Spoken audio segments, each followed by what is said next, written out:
Welcome back, Faith Warriors. Today, joining us, not Patrick, but we've got the one and only, A very poor legend. substitute is what you have. You have a very Joseph poor Graham. substitute. What's up? We'll see. We'll see about that. We'll see about that. So Joseph, really quick, just introduce us to yourself. What is it that makes you who you are? I know you've got a lot of really interesting ministries in very diverse ways, I should say. So I'm kind of curious, how does all this play together?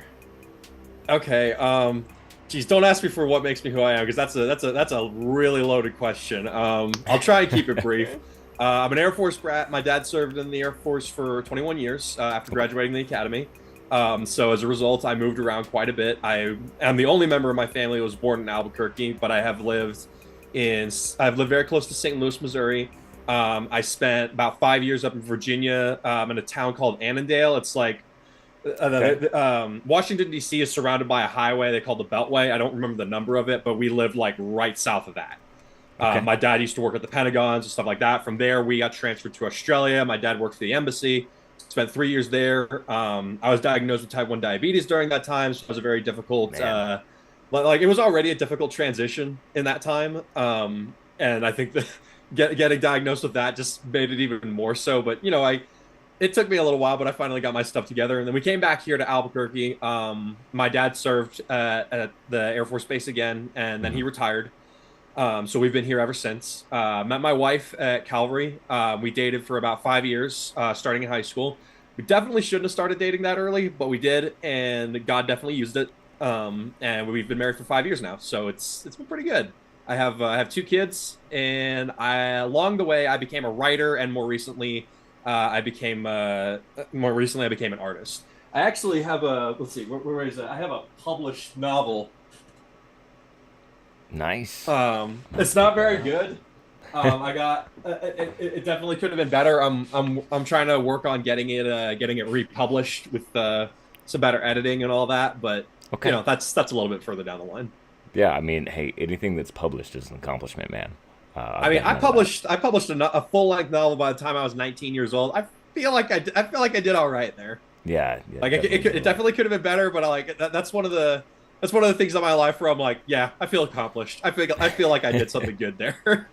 No, definitely be proud of that, because that is a huge compliment. That is something that I know many people aspire to. I've got a friend that's finishing out, I believe it's a master's degree in creative writing out in California, and he's working towards getting some big things published as well.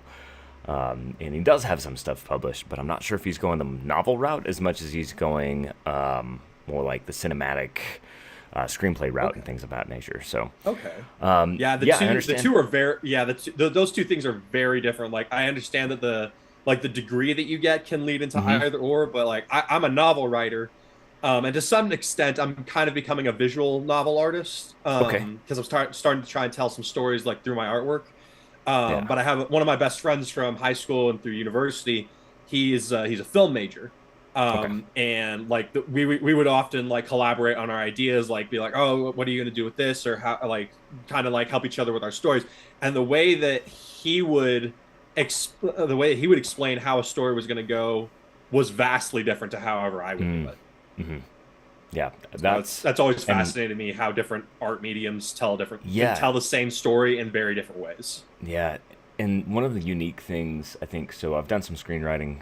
Obviously, I went to film school. I went through a lot of those different things. And like the screenwriting medium just doesn't tell stories the same way, because it's all designed to be a reference point so that the director can have a creative license with, what goes on the screen. Yeah. So like you might have, the intro scene, and it's just going to say open background chatter, and then your main character, Joseph, walks in, takes, whatever it is. Let me see here. I think we may need to, it says it ended on Facebook.